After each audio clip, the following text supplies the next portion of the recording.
جب آپ یہ اعلان سنتے ہیں تو اس کو کس چیز کی دلیل سمجھتے ہیں؟ کیونکہ آپ رسول تھے اور آپ سے پہلے سارے رسول گزر چکے ہیں، اس لیے یہ نہیں گزرے گا؟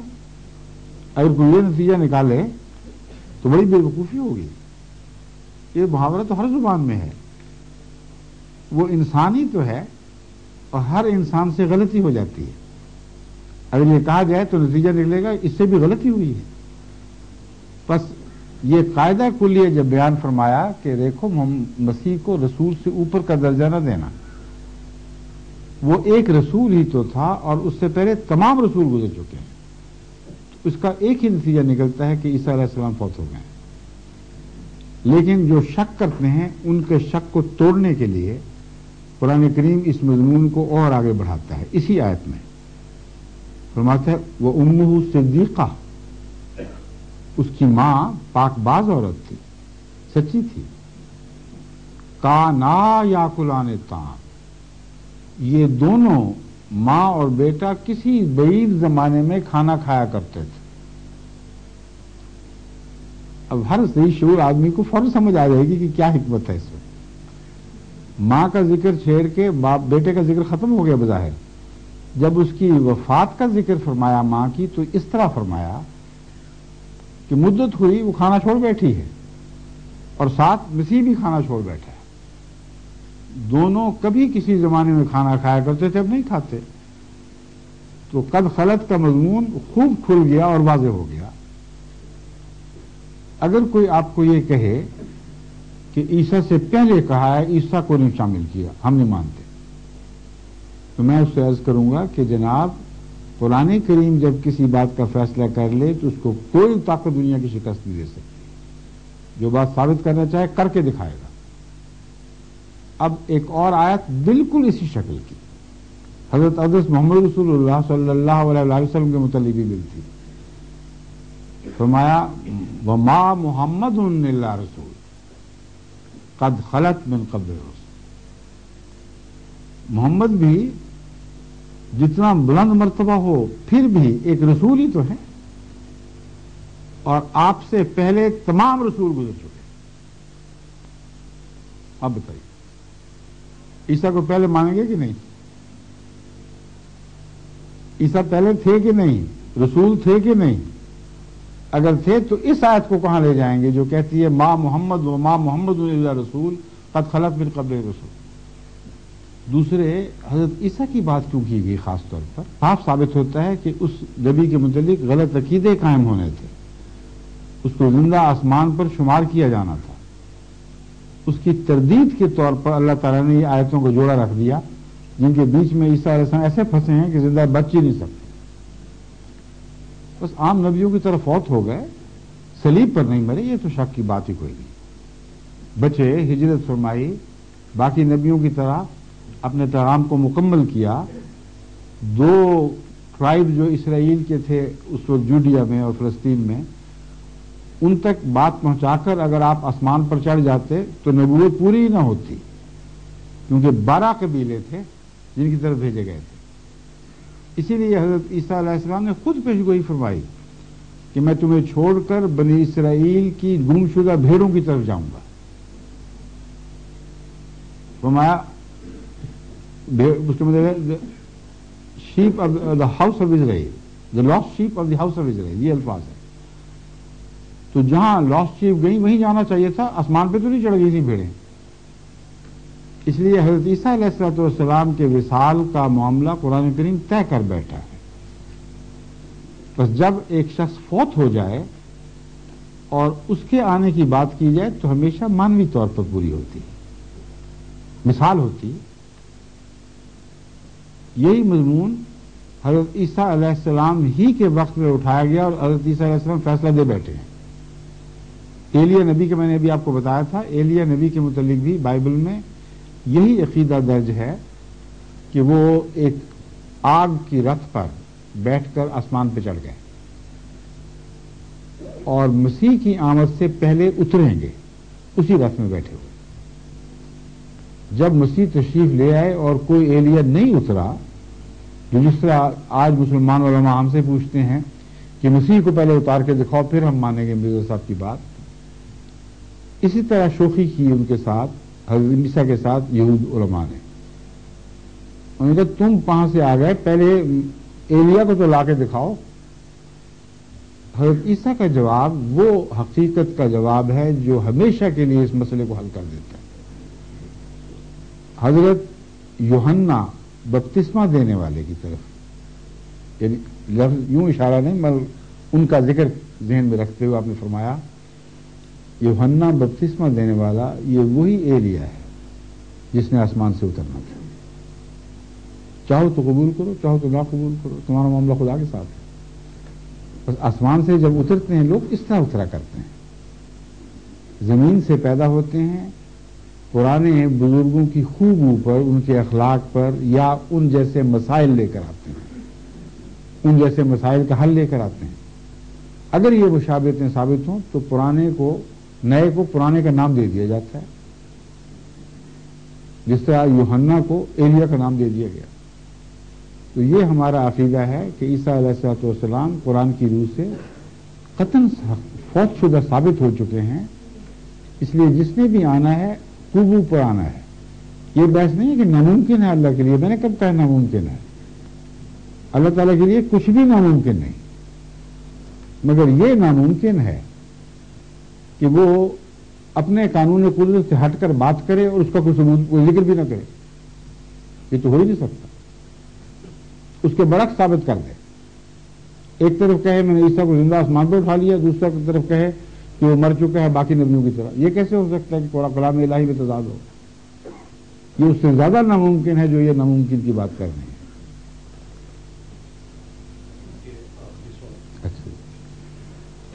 اب آپ کے پروگرام کے مطابق یہاں آپ نے بیٹوں کا ذکر کیا ہے. کسی صاحب نے خواہش ظاہر فرمائی ہے یا آپ اعلان کرنا چاہتے ہیں؟ یعنی یہاں آنے سے پہلے فیصلہ کر چکے تھے.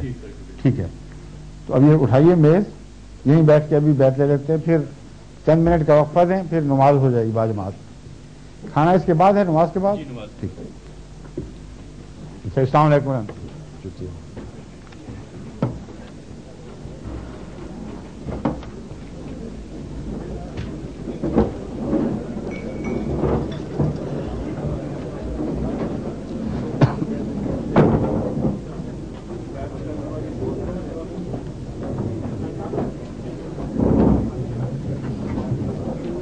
کیا حال ہے؟ ٹھیک ہے.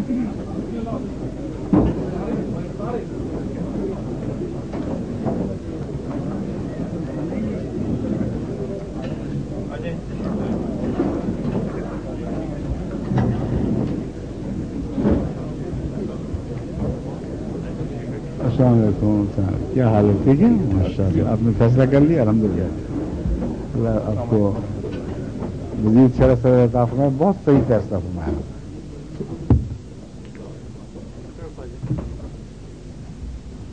السلام علیکم. ماشاء اللہ آپ نے بھی فیصلہ فرما دیا. اللہ مبارک کرے. اب قریب آ جائیں. وہ یہی ہے نا؟ اچھا آئیے, آگے تشریف لیں ذرا. یہاں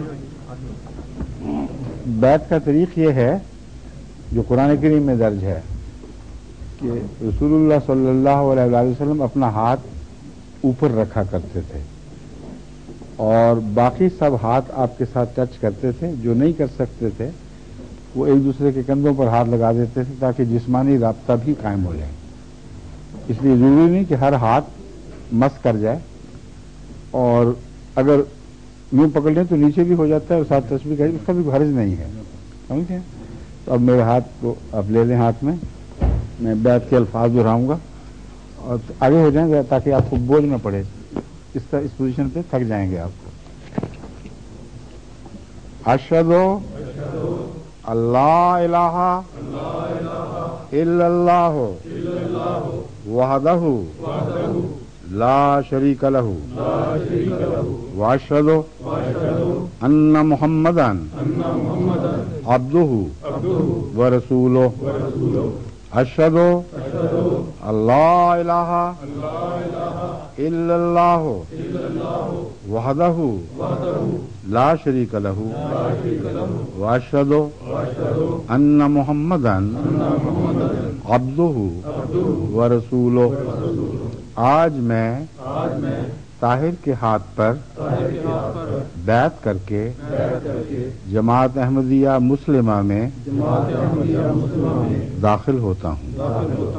میرا پختہ اور کامل ایمان ہے کہ حضرت اقدس محمد رسول اللہ صلی اللہ علیہ وسلم خاتم النبیین ہیں. میں حضرت مرزا غلام احمد قادیانی علیہ السلام کو وہی امام مہدی اور مسیح موعود تسلیم کرتا ہوں جس کی خوشخبری حضرت اقدس محمد رسول اللہ صلی اللہ علیہ وسلم نے عطا فرمائی تھی. میں وعدہ کرتا ہوں کہ مسیح موعود علیہ السلام کی مقرر کردہ 10 شرائط بیعت کا پابند رہنے کی کوشش کروں گا. دین کو دنیا پر مقدم رکھوں گا. خلافت احمدیہ کے ساتھ ہمیشہ وفا کا تعلق رکھوں گا اور بحیثیت خلیفۃ المسیح آپ کی تمام معروف ہدایات پر عمل کرنے کی کوشش کروں گا. استغفر اللہ ربی من کل ذنب واتوب الیہ. استغفر اللہ ربی من کل ذنب واتوب الیہ.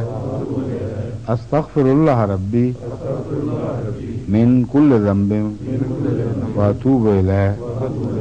رب انی ظلمت نفسی واعترفت بذنبی فاغفر لی ذنوبی فإنہ لا یغفر الذنوب الا انت. اے میرے رب، میں نے اپنی جان پر ظلم کیا اور میں اپنے گناہوں کا اقرار کرتا ہوں. تو میرے گناہ بخش، تو میرے گناہ بخش، تو میرے گناہ بخش. تیرے سوا کوئی بخشنے والا نہیں. آمین. آئیے دعا میں شامل ہوں.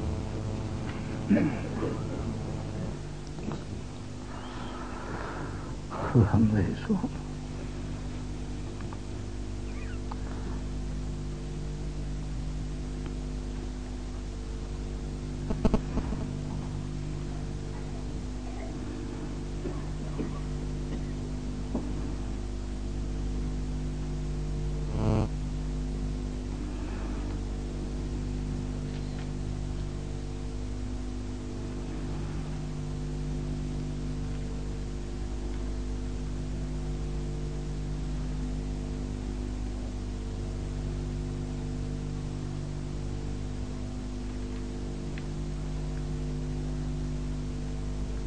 آمین.